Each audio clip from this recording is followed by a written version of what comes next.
shootout at noon. I am Dave Ruth Jr., Mayor of Deadwood, and I am here to MC this program. I have the honor of introducing everybody that will be speaking today.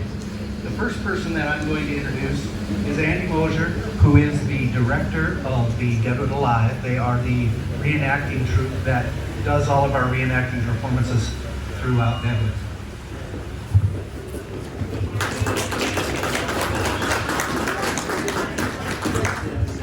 As Dave said, my name is Andy Mosier. I'm the executive director of Deadwood Alive. We're the ones that make all the noise on Main Street all summer long.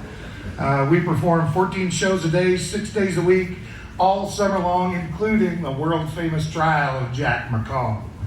It's a great honor to be a part of this celebration, and fitting that we get the privilege of firing off these guns here shortly. You see, Deadwood Alive is a non-profit organization charged with entertaining and educating guests in Deadwood. Our funding comes almost exclusively from Historical Preservation Commission, so without gaming in Deadwood, we would not exist at all. We act as partners to the Deadwood gaming community by interacting with visitors and giving them another reason to spend time here in Deadwood. Our goal is to boost gaming and overall revenues in Deadwood, as well as educate the public to our unique history. On November 1st, 1989, after the speeches, the crowd moved outside to watch Stephanie Jenkins and Sam Walker fire limited edition reproduction Colt 36 caliber pistols to signal the start of legalized gambling in Deadwood. The silver-plated revolvers, replicas of Hickok's twin ivory-handled six-shooters, were numbers 1 and 2 of a set of 500 distributed by the American Historical Foundation. Through the generosity of Rick and Margie Olson of Dakota Plains Auctions and the Wild Bill Bar, who now own these guns, we are now once again able to fire these historic revolvers to commemorate 30 years of gaming in Deadwood. Ty Sanford and Gina Sirks will now fire the shots from the original six shooters to signal the continuation of many, many more successful years of Deadwood gaming.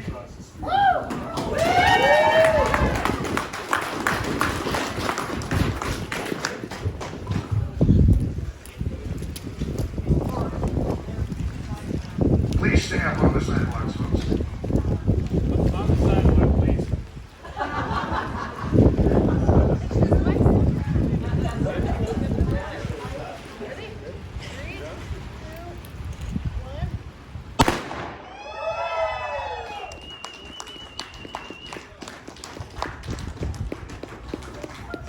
Let's go gambling! Woo! Thank you, Andy. Sorry about that. The next person that I have the honor of introducing is Melody Nelson, who was the chairwoman of Deadwood You Bet. I think it's very appropriate and important to recognize the efforts of that committee, because quite honestly, without their efforts, we wouldn't be here today. And I actually wonder if the city of Deadwood itself could have survived over these 30 years. So with that, I would like to introduce you to Melody Nelson. Thank you, Mayor. Well, in a blink of an eye, here we are, 30 years later, and the streets still aren't done. The stars were certainly aligned when we dreamed up Deadwood You Bet, and I doubt that magic could ever happen at any other time in history. We were a small, insignificant group with no money and no power who convinced the state of South Dakota to change its constitution to let Deadwood experiment with a pretty amoral idea: legalize gambling in someplace other than Las Vegas or Atlantic City. I was a very young mother. Along with my husband, we were trying to raise 3 children and run our family business. Tom Blair was our community's mayor, trying to navigate an old town with failing infrastructure and a dwindling tax base. Linda Blair was tasked with keeping Tom in check. But she was also the original bag lady, because wherever we went, she had bags of our Deadwood You Bet buttons to pass out. Mike Tricana was shepherding his multi-generational family business. Bill Walsh was co-owner of this beautiful establishment and was co-owner and operator of the Franklin Hotel. Mary Dunn was a businesswoman and who would serve as city commissioner and volunteer chairman of a chamber executive. David Larson kept his hand on the throttle of historic preservation before, during, and after our work. And here I have to mention the often forgotten 8th member of our committee, Betty Whittington, who left us far too soon. Individually, we all had lives to live, we all had businesses to run, and we all, I believe, had our own unique reason for wanting to succeed. Subsequently, we all dedicated 3 years of our lives to getting the job done, and we all had special talents that made it happen. What we did not have, really, was anything in common that could spell any kind of success. We all had different backgrounds, different temperaments, different religions, and different politics. But we all decided to pull on the same end of the rope to help our community.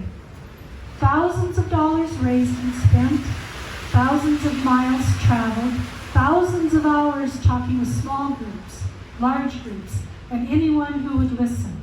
Over 36,000 signatures collected, 1 statewide election, and 1 local election, moving enabling laws through a confused legislature and a less than cooperative governor. So we can stand here 30 years later. If we haven't been already, the Deadwood You Bet committee members will certainly be forgotten over time. But our mission is not yet accomplished, and the mission of Deadwood experience is not yet over, because Deadwood You Bet is living and breathing as we watch all the construction and all the new things happening in Deadwood. We will always be watching over this little community, Deadwood. So thank you.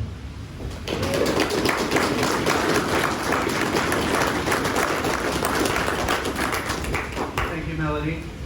The next person that I have the honor of introducing is Vice Chairman Sharon Wagner of the South Dakota Commission on Gaming. You'll recall that this group was given the task of making sure, as the governor then said, keeping our industry squeaky clean, and that effort still continues today. So everyone, please welcome Sharon Wagner.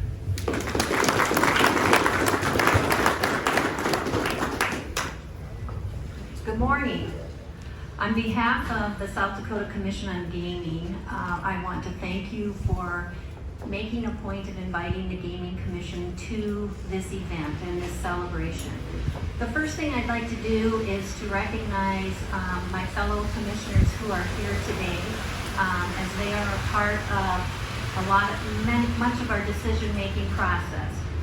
One person that many of you probably know is Commissioner Carl Fisher, who's over here. And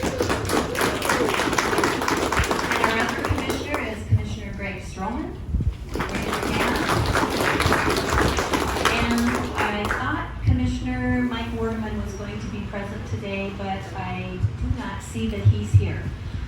In the absence of our chairman, I was asked to share a few thoughts, and our chairman is Dennis McFarland, and he was unable to be here today, so I am the person that's going to be representing the commission. As I reflect on this and Melody's comments and things, the first thing that I think of is the fact that this historical city has been so powerful over the years. And in 1989, this city started another chapter in their book of Deadwood history. And that is just phenomenal, and it's something that's very, very exciting for this community. As the mayor mentioned, my one thing that I thought of about the South Dakota Gaming Commission is that we don't always have the most glamorous job because we're regulatory. And but I think that the late Governor George S. Mickelson was very, very insightful in terms of the fact when he appointed that first commission. And I think that commission and the commission that we're serving on today has helped to guide the progress of this community and the Deadwood game. I think the thing that has stuck in my mind is that when he met with that first commission, his words were exactly what the mayor has just said. Keep it squeaky clean. And you know, when you think about those 4 words, that really means something. And today, those 4 words, as I've served on the commission, those 4 words are repeated often. And I think that brings a great deal of insight into the fact that gaming has been powerful in this community. It has helped to revive this community, but at the same time, we need to continue to operate in keeping it squeaky clean. And our previous commissioners, our staff with the South Dakota Commission on Gaming, I believe have proven that over the years.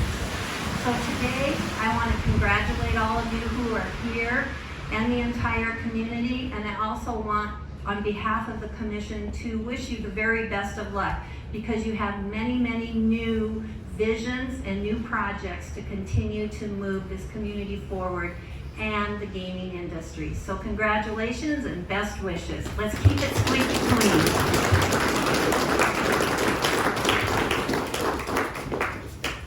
Thank you, Karen. And yes, thank you to the commissioners for being here today. We appreciate you guys making the time to be here.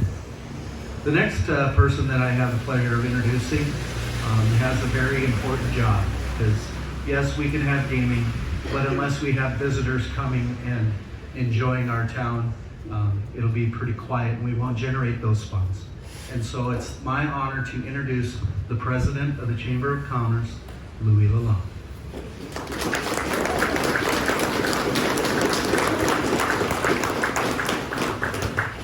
Because I do ramble on, I did write everything down and it's short. You'll all be relieved to know. Did we ever imagine that when Deadwood opened the door to legalize gaming, that 30 years later, we would have reinvested $350 million back into our community?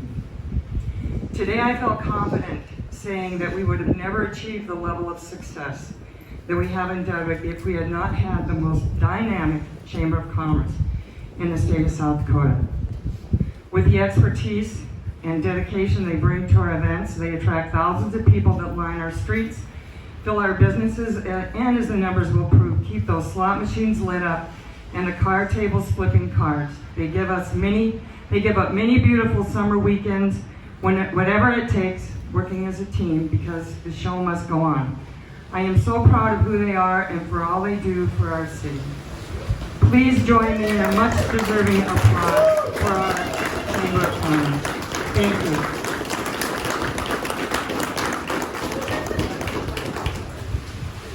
Thank you, Louis. So we've met the people responsible that had the vision that brought it here. We've met the regulatory commission. We've got the visitor industry covered by getting them here through the chamber. But obviously we couldn't continue to have gaming without the operators.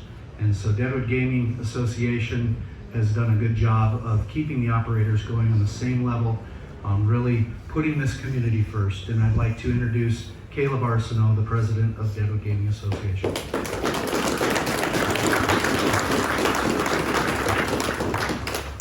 Well, kudos to everyone for braving the cold today. And yes, I will be brief. So reflecting back on the last 30 years and digesting the evolution of the market and how far we've come is both exciting and heartbreaking. Business is tough, okay? Businesses have come and gone, consumer demands have changed, and product developments and industry innovation has paved the way for our success we see today. I would like to say thank you to all the city leadership over the years, the citizens of this great town that have adapted to our industry, and the developers placing their bets on Deadwood and continuing to invest in our community. I'm excited to ponder what the next 30 years may look like. What will this look like? What changes will we have to embrace? What investments will we have to make to continue our industry to grow and prosper? I know one thing's true, that change is inevitable, and it's good. It allows us to continue to responsibly grow our industry and develop our products. Keep an open mind and embrace what the gaming industry will look like in the next 30 years. Happy 30th anniversary, everyone.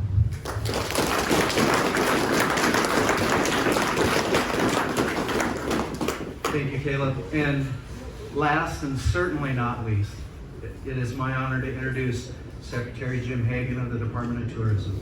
The history we have is why people come to Deadwood, but without the partnership that we do enjoy with South Dakota tourism, we certainly wouldn't be where we are today. Secretary Hagan. Thank you, Mr. Mayor. It is great to be here today. Kaleb, I echo who dialed up winter. Came from Rapid City, I think it was 30 and 70 there, or 70 and sunny, excuse me, 70 and sunny. Coming up here, a little bit different story, but I love it.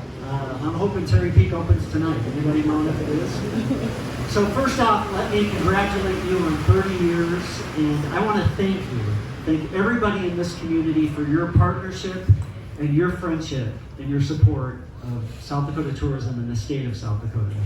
This community has put millions and millions and millions of dollars into the state's coffers, and especially into tourism. It has allowed us to enter new markets all over this country and all over the globe. Just in the last couple years alone, this department has been able, our department along with all of you, have been able to enter the market of China for the very first time. We could not do that without the support that's coming from Deadwood. Australia, New Zealand, we've expanded our presence in Europe, whether that be the United Kingdom, Germany, France. Domestically, we've added Chicago as a new target market for us, and it's performing beautifully. And again, that wouldn't happen without the good partnership and friendship here from Deadwood. We're expanding in the Pacific Northwest, we're expanding in California, we're expanding our message in Texas.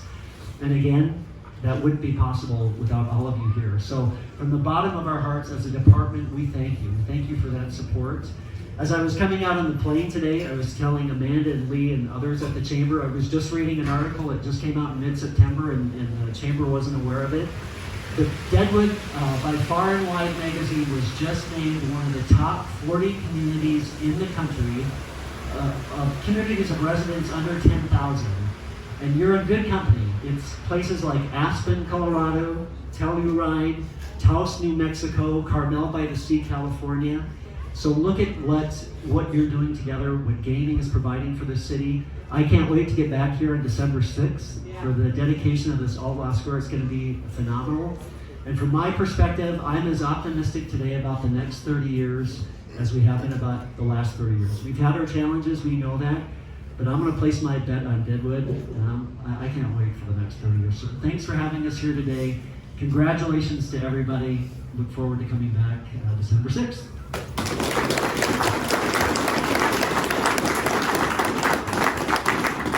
Thank you, Secretary Hagan. As he mentioned, stole a little of my thunder. As you can see behind us, the work continues. We look back over the 30 years, and certainly we are charged with protecting the history that this town has, but we are still moving forward, and you need look no further than across the street. I welcome you guys all to come back for our Christmas tree lighting on December 6th. There will be a short program because I'm sure it'll be cold again. I invite you guys to come inside. There are some hors d'oeuvres, some fellowship and light conversation, and thank you all for coming.